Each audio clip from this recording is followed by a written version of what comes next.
તો આજે આપણે એક ખૂબ જ રસપ્રદ વસ્તુ જોવાના છીએ કે સિન્ક્રોનસ મોટરને ચાલુ કેવી રીતે કરાય છે. એની રીત ખરેખર બહુ જ હોશિયારીભરી છે. સારું, તો સૌથી પહેલા એક સવાલ. કોઈ મોટર એકદમ પરફેક્ટ સતત સ્પીડ કેવી રીતે પકડી શકે? મતલબ એવી સ્પીડ જે જરા પણ બદલાય નહીં. ભલે આ વાત સાંભળવામાં સહેલી લાગે, પણ એની પાછળની પ્રક્રિયા ઘણી જટિલ છે. અને આનો જવાબ જ સૌથી મજેદાર છે. વાત એમ છે કે આ મોટર શરૂઆતમાં એ જે છે એ હોવાનો ડોળ જ નથી કરતી. એ શરૂ થાય છે એક સાવ અલગ જ મોટર બનીને, અને પછી અચાનક જ જાણે કોઈ જાદુ હોય એમ પોતાનું અસલી રૂપ ધારણ કરી લે છે. તો પ્રોબ્લેમ શું છે? પ્રોબ્લેમ એ છે કે સિન્ક્રોનસ મોટર એકવાર સ્પીડ પકડી લે પછી એને એ જ સ્પીડ પર દોડાવવામાં કોઈ પહોંચી ન શકે, એકદમ પરફેક્ટ. પણ એને શૂન્યમાંથી ચાલુ કરવી એ બહુ જ મોટો પડકાર છે. કેમ? કારણ કે એનો સ્ટાર્ટિંગ ટોર્ક એટલે કે શરૂ થવા માટે જે ધક્કો જોઈએ એ લગભગ ના બરાબર હોય છે. તો આનો ઉપાય શું? આખી પ્રક્રિયાને એક નાટકના 2 અંકની જેમ સમજો.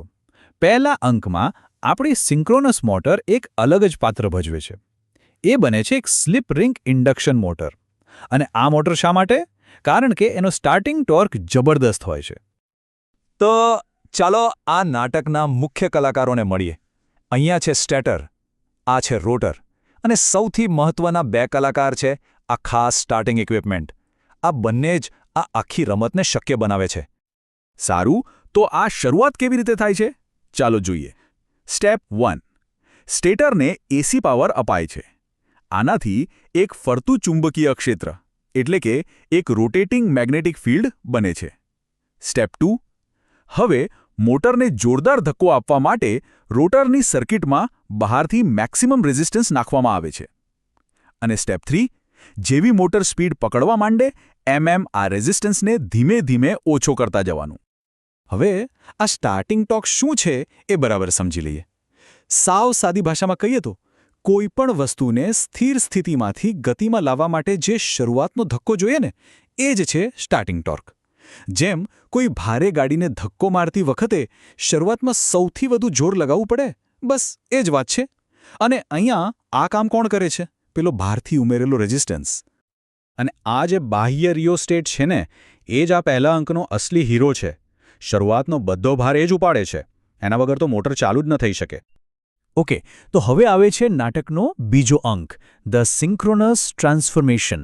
મોટરે હવે ઇન્ડક્શન મોટર તરીકે પોતાનું કામ કરી દીધું છે. એ લગભગ પોતાની ફૂલ સ્પીડની નજીક પહોંચી ગઈ છે. હવે સમય છે રૂપ બદલવાનો. જુઓ, મોટર પોતાની સિન્ક્રોનસ સ્પીડના લગભગ 95% સુધી પહોંચી ગઈ છે. બસ હવે થોડુંક જ બાકી છે. સ્ટેજ એકદમ તૈયાર છે. પણ અસલી સવાલ તો હવે આવે છે. આ મોટર પોતાની સ્પીડ પર લોક કેવી રીતે થાય છે? આ અંતિમ પડાવ કેવી રીતે પાર થાય છે? અને આ જાદુ કરવા માટે મેદાનમાં ઉતરે છે બીજા 2 ખેલાડી, TPDT સ્વિચ અને એક DC સપ્લાય. આ બંને મળીને જ આખી ગેમ બદલી નાખે છે. બસ એક સ્વિચ ફરે છે અને બધું જ બદલાઈ જાય છે. એક નાનકડી હલચલ, પણ એનું પરિણામ જબરદસ્ત છે. આ સ્વિચનું કામ જ આ પરિવર્તનનું મુખ્ય આધાર છે. ચાલો સમજીએ. જ્યારે સ્વિચ સ્ટાર્ટિંગ પોઝિશનમાં હોય ત્યારે મોટર એક ઇન્ડક્શન મોટર તરીકે કામ કરે છે, બરાબર? પણ જેવી સ્વિચને રનિંગ પોઝિશન પર ફેરવવામાં આવે છે 2 ઘટના બને છે. પહેલી, જે સ્ટાર્ટિંગ રેઝિસ્ટન્સ હતો એને બાય કહી દેવામાં આવે છે, એનું કામ પતી ગયું. અને બીજી અને સૌથી અગત્યની વાત, રોટર હવે જોડાય છે DC સપ્લાય સાથે.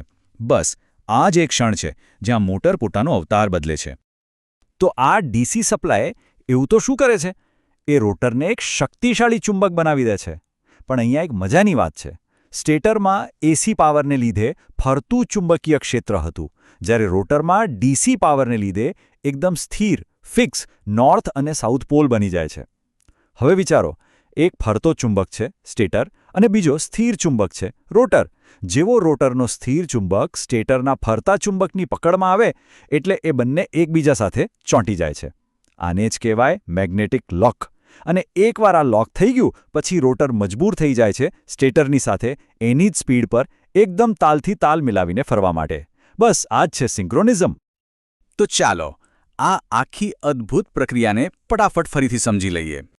તો મુખ્ય વાત શું છે?